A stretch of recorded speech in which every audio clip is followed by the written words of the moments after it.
जी, राधे राधे। स्वागत है आपका एक और नए व्लॉग में। कैसे हैं आप सभी। बट ये ना मेरा पिछला व्लॉग है जब मैं माता रानी की चौकी में गई थी। तो जिसने ये वाला व्लॉग नहीं देखा है ना तो जाके देख लो।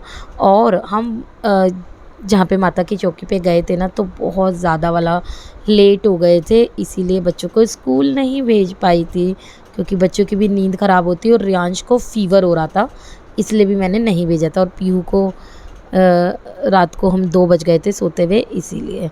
चलिए, ये नेक्स्ट डे का व्लॉग है, उसी के यानी कि मंगलवार का व्लॉग। और आज है हनुमान जयंती। थोड़ा सा व्लॉग लेट हो गया है बट क्या करूँ, मेरे पास व्लॉग बना हुआ था तो मैंने डिसाइड किया कि इसको एडिट करके आप तक ज़रूर पहुंचा देती हूँ। तो बस यहाँ पर सुबह सुबह ना कुछ भी समझ नहीं आ रहा था क्योंकि रात को हम लोगों ने खाना वगैरह खाया नहीं था, तो ये सब्जियां वगैरह मेरे पास ना काफ़ी सारा मतलब सामान पड़ा हुआ था। तो बस मेरा दिमाग की घंटी बजी और मैंने इसको यूज़ करने के लिए सोचा। तो सबसे पहले ना दाल रखी थी।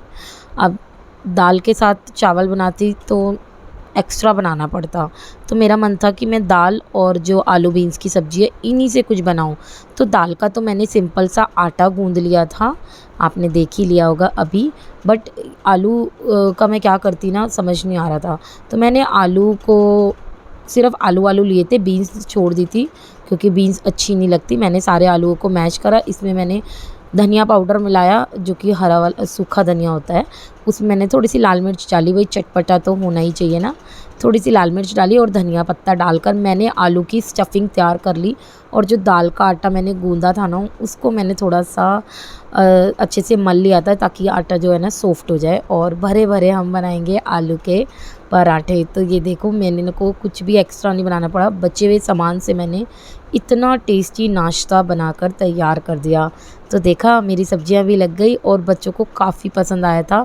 मैं अभी आपके साथ शेयर करती हूँ। और मैंने ना भरे भरे स्टफिंग वाले पराठे बनाए थे, बहुत ज़्यादा टेस्टी, सच में बहुत टेस्टी लगे थे क्योंकि मैंने भी खाया था यार, नाश्ता बनाया था तो मैंने भी खाया था जी। बस यहाँ पर अभी हम ना थोड़ी देर में रियांश से रिव्यू लेंगे कि उसको ये पराठे कैसे लगे। और उसको तो पता भी नहीं है कि मैंने ये कैसे बनाया है, जब वो वीडियो देखेगा तो उसको पता चलेगा। तो बस यहाँ पे प्लेटिंग कर लेते हैं। मैंने रखा पराठा और पराठा बहुत ज़्यादा क्रिस्पी एंड टेस्टी बना था।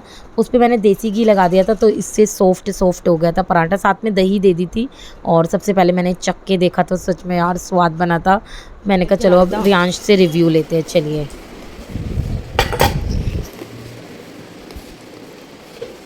अब जला ले लाइट।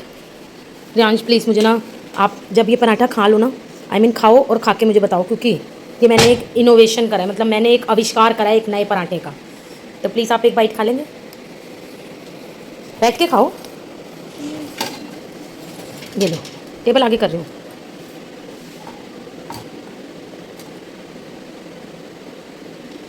अच्छा कमेंट देना, मतलब सही सही बताना, अच्छा बना होगा तो अच्छा, नहीं तो बेकार। क्या अच्छा लगा आपको? ठीक है, और खाओगे ना? तो बस यहाँ पे रियांश ने तो मेरे पराठों को फर्स्ट नंबर दे दिया है और मैंने भी खाए थे ना तो बहुत स्वाद बने थे। बस इसके बाद मैंने गर्मा गर्म पराठे बनाती रही। पहले मैंने रियांश को खिलाया, फिर पीहू को खिलाया। दोनों को ही ना पराठे बहुत पसंद आए थे। फिर उसके बाद है ना मैंने भी पराठे खाए तो काफ़ी स्वाद बने थे। आप लोग भी ज़रूर ट्राई करना अगर आपके यहाँ पे दाल और ये ऐसी कोई सब्ज़ी बच जाए, आलू की सूखी सब्ज़ी। उसके बाद मैंने फटाफट किचन को क्लीन करा। और आज है ना साफ़ सफाई थोड़ी सी नहीं करी थी। सबसे पहले परौंठियाँ बनाने, यानी कि किचन का काम थोड़ा सा निमट जाए ना, मतलब उसके बाद आराम से तसल्ली से सफाई करने का मज़ा ही अलग है। और बच्चे जब स्कूल जाते नहीं हैं तो उनका जो ब्रेकफास्ट होता है वो थोड़ा लेट ही होता है। तो बस किचन वगैरह को क्लीन करके मैं आ गई थी अपने रूम में। और आपको पता ही होगा कि हमारे घर में पानी नहीं आ रहा था। कल ही हमारी मोटर ठीक हुई है, जब मैं अपनी फ्रेंड यानी कि मीनाक्षी के यहाँ पे गई थी फंक्शन में, उसी दिन मोटर का काम चल रहा था। तो बस इसलिए पीहू के पापा भी नहीं गए थे मेरे साथ, मैं अपनी फ्रेंड के साथ ही गई थी। तो चलिए यहाँ पर हाँ, तो अभी क्या है ना, आज हमारा पानी आ गया है। तो आज तो मैंने अपने घर को ना धोबी घाट बना दिया था। कपड़े धोते हुए तो नहीं दिखाया मैंने, लेकिन हाँ सुखाते हुए देखना, अभी दिखाती हूँ मैं आपको। और पूरा व्लॉग देखना, पूरे व्लॉग से आपको पता चल जाएगा कि मेरी लाइफ में क्या क्या चल रहा है। तो चलिए, और ना मैं हमेशा ही ना जो बेडशीट होती है वो दोनों रूम की एक साथ ही चेंज करती हूँ। हाँ, बाय चांस कभी किसी रूम की गंदी हो गई तो बात अलग है, बट मैं दोनों रूम्स की ना एक ही साथ चेंज करती हूँ। तो दोनों ही बेडशीट मैंने निकाल ली थी, और जो बेडशीट है वो मैं पिल्लो कवर के अंदर रखती हूँ। इससे बेडशीट भी संभली रहती है और बेडशीट ईज़िली मिल भी जाती है, खोते नहीं है उसके पिलो कवर। तो चारों तरफ ना बेडशीट के कोने पे मैंने गांठ लगा दी थी और अच्छे से रैप कर दिया था। यहाँ पे पीयू ने मुझे बताया कि फ़ोन आ रहा है, मेरी एक फ्रेंड का आ रहा था, तो बस उससे बात करते करते ना मैं रुकी नहीं, काम करती रही। तो मैं ऐसे ही करती हूँ, अगर मैं बैठ जाऊँगी ना तो काम मेरा लेट हो जाता है।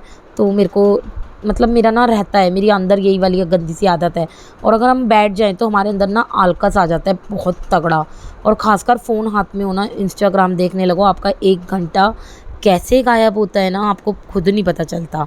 तो बस फ़ोन पे बात करते करते मैंने अपने रूम को डीप क्लीन कर लिया था। ये आ गए हैं हम बच्चों के रूम में, और आज मैंने बच्चों को मना कर दिया था कि बेडशीट क्लीन मत करना। वैसे बच्चे कर देते हैं, कभी कभी करते हैं, ऐसे ही हैं बस। वैसे ये वाले रूम की भी बेडशीट मैंने न्यू वाली बिछा दी थी, न्यू नहीं मतलब साफ़ वाली। और काफ़ी दिनों से मेरी बेडशीट कपड़े बहुत सारे हुए हुए थे, तो पानी की वजह से मेरा कोई भी काम नहीं हो पा रहा था। और आज फिर मैंने सुबह से इतना काम करा ना कि रात को देखना आप, मेरी सभी की तबीयत ख़राब हो गई थी घर में। तो आगे यार थोड़े से और थोड़ा सा व्लॉग देखो, पता चल जाएगा। इसके बाद मैंने यहाँ पे जो फालतू कपड़े पड़े थे, बच्चों की ड्रेस थी, बेडशीट वगैरह था, वो सब उठा के ना मशीन के पास रख दिया, क्योंकि मशीन लगी हुई है। फटाफट कपड़े धुल रहे थे, मेरी साथ साथ सफाई हो रही थी। इस तरीके से मैंने फटाफट झाड़ू लगाई और एक एक कमरे में पोछा लगाती रही, तो मेरा एक एक कमरा डीप क्लीन होता रहा। उसके बाद मैंने वीडियो आगे शूट नहीं करी थी, क्योंकि सोफ़े के कपड़े निकाले, फिर बच्चों ना फ़ोन में काम कर रहे थे क्योंकि आज स्कूल नहीं गए थे। फिर मैं चली गई थी, सगन देना था किसी के यहाँ पे मैं गई थी ना, तो वहाँ पे सगन देने गए थे हम लोग। उसके बाद मैं मंदिर निकल गई थी, क्योंकि आज है हमारे प्यारे हनुमान जी का जन्मदिन। तो हनुमान जी के जन्मदिन पे आपको पता ही है, मैं हर मंगलवार को जाती ही हूँ मंदिर। मतलब हर मंगलवार पॉसिबल तो मैं कोशिश तो मैं यही करती हूँ कि जाऊँ, तो हर मंगलवार को जाती हूँ। तो आज तो बहुत ही इम्पोर्टेंट दिन है, हमारे प्यारे हनुमान जी का जन्मदिन है, तो जाना तो बनता है। तो हनुमान जी के मंदिर में जाकर हमने इतने प्यारे दर्शन करे ना, ओए होए होए, मतलब देखकर मन तृप्त हो गया हनुमान जी को।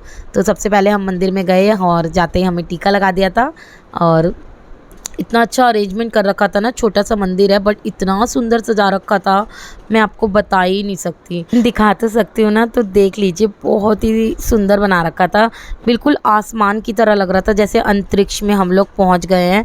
ये देखो कितना सुंदर डेकोरेशन कर रखी थी, चांद पे हम लोग पहुँच गए हैं। और जो हमारा यंत्र गया था चांद पर, क्या कहते हैं उसको, मैं भूल गई, समझ जाओ यार।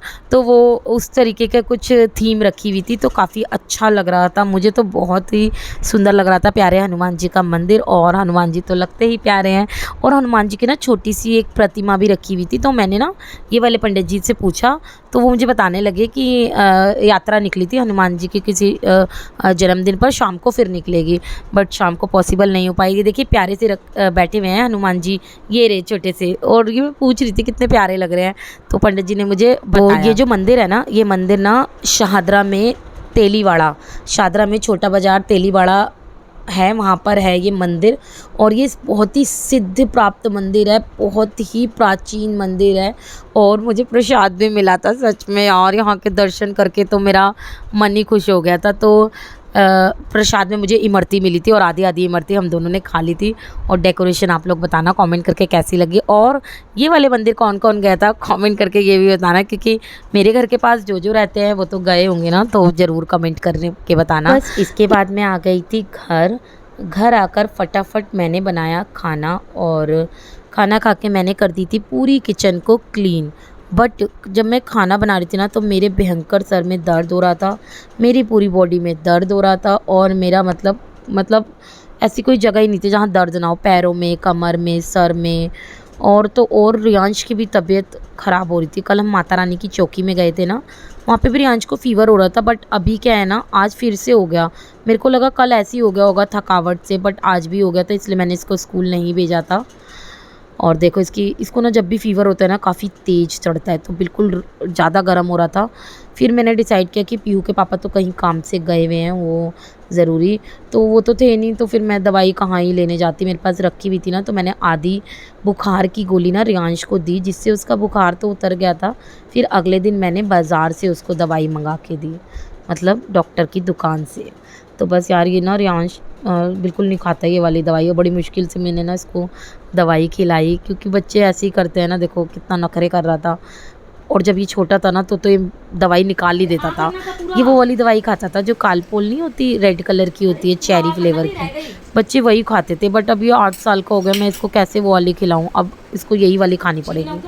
तो बड़ी मुश्किल से मैंने इसको दवाई खिलाई, इसको बहुत ज़्यादा कड़वा लग रहा था। फिर मैंने कहा तू फ्रूटी पी, तेरे को मीठा मीठा लगेगा, तो बस इसको फ्रूटी पिला दी थी। उसके बाद यार मैंने भी दवाई खाई, और मैंने बदन दर्द, मतलब दर्द की बेसिकली दवाई खाई। और यहाँ पे पीहू मेरी वीडियो शूट करे जा रही है। और क्या कहते हैं, मेरा ना पता नहीं क्या हो गया है, मेरे काफ़ी ज़्यादा सर में दिक्कत होने लगी है, हेल्थ इशू मुझे काफ़ी ज़्यादा हो रहे हैं। अब अपनी रूटीन में कुछ चेंजेस करने पड़ेंगे, जिसकी वजह से ये देखो पीहू ना कह रही मम्मी दिखाओ दिखाओ आप कैसे खा लेती हो, तो मैं जीप पे रखकर ही, मतलब गोली ऐसे ही सटक लेती हूँ। पीहू से नहीं खाई जाती, अभी वो छोटी है ना, मैं भी छोटी थी तो मुझसे कहाँ खाई जाती थी। बच्चे बस ऐसे ही शॉक्ड हो जाते हैं। मैं पता नहीं घोल के भी नहीं खा पाती हूँ। ओके चलो, मम्मी कैसा लग रहा है आपको? कैसा लग रहा है? बढ़िया, दवाई खाते ही बढ़िया लग रहा है। और गाइस यहाँ पे मैच नहीं दिखाते, कॉपीराइट आ जाएगा। खाकर मैंने थोड़ी देर रेस्ट करा, उसके बाद एक बार के कपड़े रह गए थे सुखाने के लिए, तो बस वही सुखाने के लिए मैं आ गई थी। और आज ना काफ़ी काम हो गया था, कल हमारे यहाँ पे जो मोटर का काम हुआ था ना, उसकी वजह से मैंने आपको थोड़ी सी क्लिप दिखाई थी ना, तो ना काफ़ी ज़्यादा मट्टी मट्टी निकली थी वहाँ से। तो कम से कम 20 से 25 कट्टे होंगे मट्टी के, जिसमें हमने कट्टों में मट्टी भरी और पूरा बरांडा जो है ना हमने क्लीन करा। तो वो वीडियो तो मैंने क्लिप ऐड नहीं करी, क्योंकि पीयू के पापा को पसंद नहीं है वीडियो में आना ज़्यादा। और हम सब ने मिलकर करा था, मैं मतलब सब ने मिलकर करा था। तो पीयू के पापा काफ़ी ज़्यादा मेहनती है, मैं बस बोलती नहीं हूँ, नज़र लग जाएगी ना, नज़र ना लग जाए। यहाँ पे यही कहने आए हैं कि तेरी तबीयत ख़राब है तो तू क्यों काम कर रही है। मैंने कहा ये कपड़े ना मशीन में पड़े रहेंगे, फिर इनमें हो जाएगी स्मेल, तो मुझे ये सुखाने बहुत ज़रूरी थे। फिर मैंने बताया कि मैंने दवाई ले ली थी, इसलिए मेरे को थोड़ा आराम है। तो मैंने कहा तुम चलो मैं आती हूँ। तो बस यहाँ पे बस लास्ट वाले मेरे कपड़े धुल गए थे। इसके बाद भी ना मेरा काम ख़त्म ही नहीं हो रहा था, क्योंकि हम लोग मंगल बाज़ार लगता है ना, मैं मंगलवार को जब जाती हूँ ना मंदिर, वहाँ पे मंगल बाज़ार भी लगता है। और ये देखो यार कितने सारे कपड़े धोए हैं ना मैंने, ओ माय गॉड। कल वाला जो नया सूट था वो भी धो दिया था। मैं कहीं जाती हूँ ना तो मेरे को ना ऐसा लगता है कि पानी में से निकाल दो, मतलब डिटोल कह रही हूँ, या तो मैं इजी वॉश कर लेती हूँ या शैम्पू से वॉश कर लेती हूँ, लेकिन मैं नए कपड़े ऐसे नहीं रखती हूँ, चाहे मैंने थोड़ी देर के लिए क्यों ना पहने हो। हाँ, तो मैं बता रही थी कि मैं मंगल बाज़ार भी लगता है वहाँ पर, तो वहाँ पे यही चुटमुट पंसारी की दुकान थी ना, वहाँ से मैंने कस्तूरी मेथी ले ली थी, जो कि ख़त्म हो रही थी, और तेज पत्ता ले लिया था। और ये छोटी छोटी 2 टोकरी ली थी मैंने जाली वाली, मुझे बहुत ही पसंद आई। ये छुटमुट सामान हम ले तो आते हैं, फिर रखने की जगह नहीं होती है भाई, बड़ी मुश्किल से मैंने एडजस्ट करा। कुछ घर का दालें वगैरह भी ले आई थी, सब्जी भी लाए थे हम लोग, तो वो सब अरेंज करके मैंने कल देखते हैं भिंडी बनाएंगे। बच्चे स्कूल जाएंगे तो मॉर्निंग में बना दूँगी, नहीं तो दोपहर के लंच में बना दूँगी। तो बस यहाँ पे फिर किचन को समेट कर मैं आ गई थी रियांश के पास। इसको मैंने तेल लगाया, क्योंकि ना इसके सर बहुत ज़्यादा गर्म हो रहा था, और ना इसकी शक्ल भी उतर जाती है। पता नहीं, इसको जब फ़ीवर होता है ना बहुत ज़्यादा तेज़ होता है, और इसको फ़ीवर हो जाता है ना, मेरे हो जाती है बहुत ज़्यादा टेंशन। फिर जब तक इसका बुखार नहीं उतरता मैं इसके पास ही बैठी रहती हूँ। मैंने इसके सर पे तेल लगाया, इसके पैरों में तेल लगाया, इसकी मालिश सी कर दी, मुझे लगा इसको ना आराम मिलेगा, क्योंकि बुखार में ना बहुत ज़्यादा शरीर टूट जाता है, बॉडी में दर्द होता है। तो बस इसकी सेवा पानी कर दी थी मैंने। और ये गिफ्ट जो हम दीदी के घर लेके जाने वाले हैं, उन दीदी की ना बहुत प्यारी 2 बेटियां हैं, तो बस मैं उन्हीं के लिए लेके जाऊंगी। गिफ्ट क्या, बस वैसे ही प्यार से ले लिया था मैंने, छोटी मोटी चीज़ें हैं। चलिए, यहाँ पे मिर्च साफ़ कर ली थी मैंने, क्योंकि वही सब्जियां लेकर आते हैं तो समेटनी पड़ती है। अगर हम मिर्च के डंठल निकाल के नहीं रखेंगे तो ये मिर्च गल जाएगी, और ज़्यादा देर तक हम इनको स्टोर करके नहीं रख पाएंगे। व्लॉग को मैं यहीं पे एंड करती हूँ। आपको मेरा पूरे दिन का व्लॉग कैसा लगा कमेंट करके ज़रूर बताना। मिलती हूँ उसी तरह कल के न्यू व्लॉग में, तब तक के लिए बाय बाय, राधे राधे।